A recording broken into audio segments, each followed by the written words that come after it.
Tonight we have a very special story. Correspondent Benjamin Hall returns to Ukraine 20 months after he was seriously injured there while covering the war with Russia.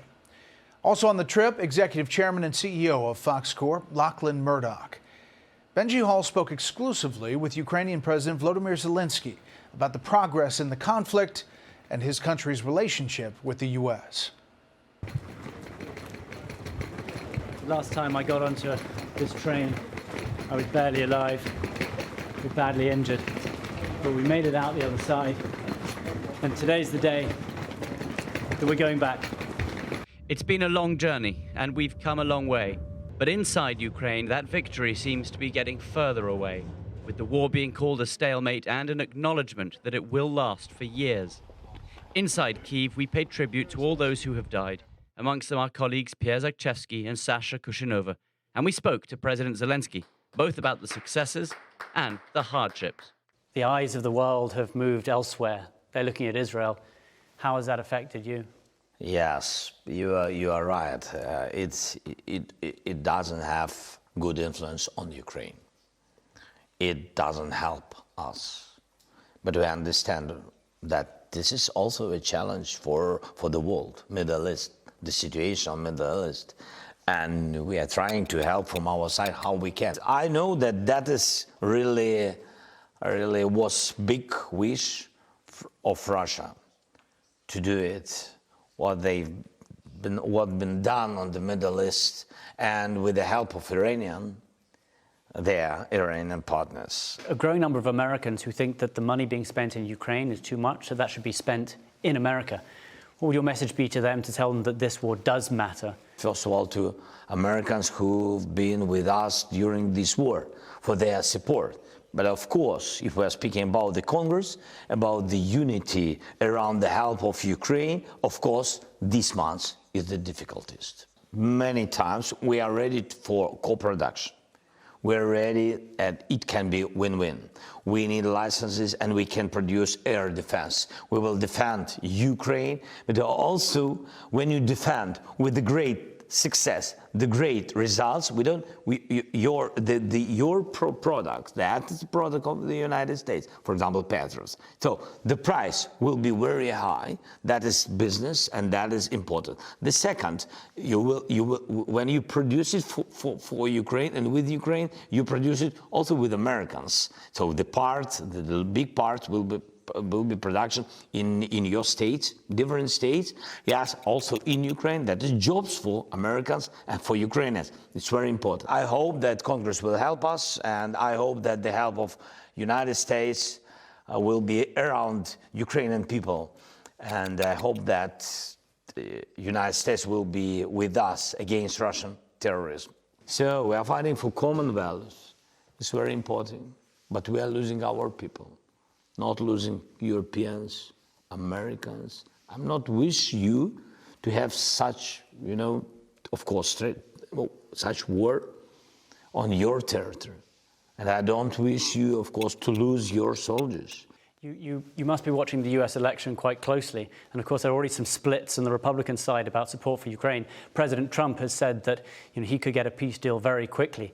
Let's speak with him and let him give this possibility to show what steps of his peace formula. Would you like to sit down with him and talk to him? Yes, I'm ready. I'm ready. Of course, if he has very concrete peace plan, he can share it with me. Yes, we can stop this war if we will give Russia Donbass and Crimea. To my mind, that our country will not be ready for such peace plan. That is not peace plan. I just wonder if you see this as the focal point of a battle between good and evil. China, Russia, Iran, North Korea on one side, the West on the other. And do you think that Ukraine is right at the beginning of what could become a wider conflict? I think that, yes, Ukraine today in the center of these global risks of the third world war. And I really think that Russia will push and until until the United States and China together will tell them very, very seriously to go out of the territory. This year we didn't have such success on the land, but we had some success in the Black Sea.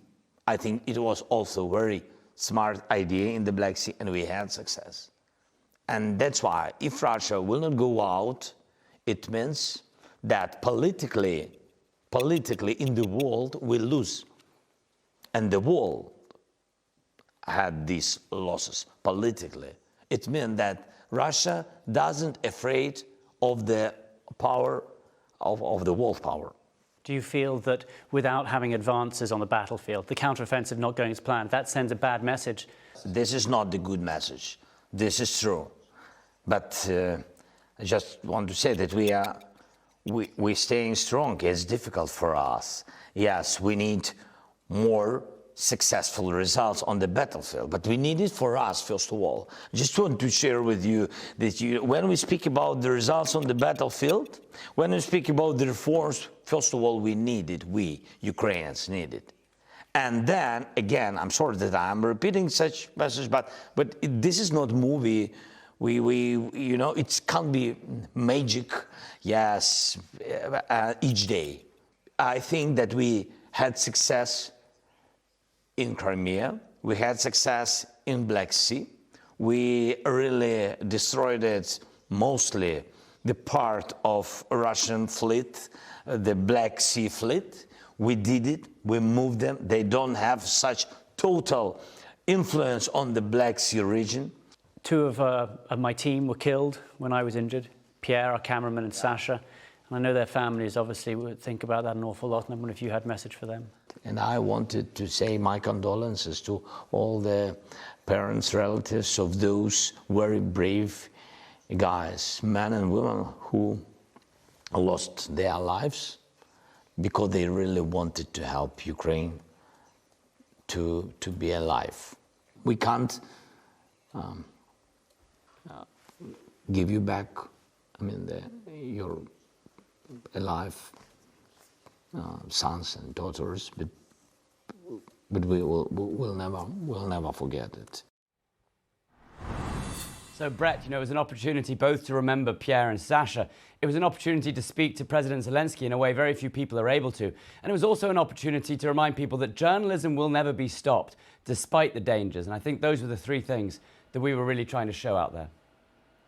Benjamin, fantastic job, and it has to be remarkable to head back into that country after all that you did covering there, and then how you came out, as you mentioned at the top, at that train. You know, President Zelenskyy has been a wartime president now for more than 18 months now. Did you talk to him about how his family is coping with all this? We did, yes. And in fact, the one time that he became somewhat emotional was when he talked about his family. He said that he was fighting this battle for his family as much as he was for Ukraine. And he talked about how his children cried in front of him sometimes. Take a listen. To support your children, sometimes you miss you very much, and sometimes between us they're crying a little bit, and you can't, when they cry, you can't cry, of course. And when you want to support your children or your wife, and sometimes your parents, you have to show that everything is okay. Sometimes find some jokes about it. Jokes help.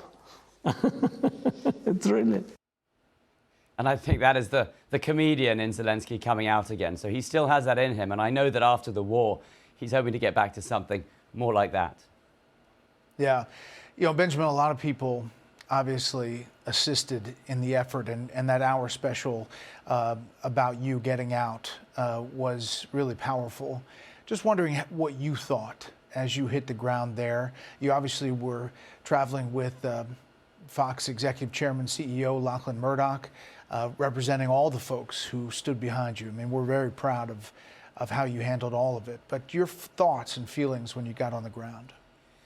Well, I think it was a reminder to everyone that together we can do almost anything. And so we went there together as a company, and I was brought out together as a company with the doctors and the nurses and everyone together. So that was on my mind a lot. And I was lucky enough to be able to meet some of the doctors and the nurses who treated me back then. But one of the things that surprised me most is that I was a little bit intimidated when I was heading that way, but I actually got off that train in Kyiv and I felt far more strong than I had before, because I think it reminded me that you can go through absolutely anything. You can be pushed down and bad things can happen, but together, and we can remember this on Thanksgiving, together you can pick yourself up, you can go and do anything you want again. There should be no limits to what you can do. And I think hopefully that's the message that we're trying to convey. As a perfect message for Thanksgiving, and we give thanks for you. Benji, great job. Thanks, Brett. Hey, Sean Hannity here. Hey, click here to subscribe to Fox News YouTube page and catch our hottest interviews and most compelling analysis. You will not get it anywhere else.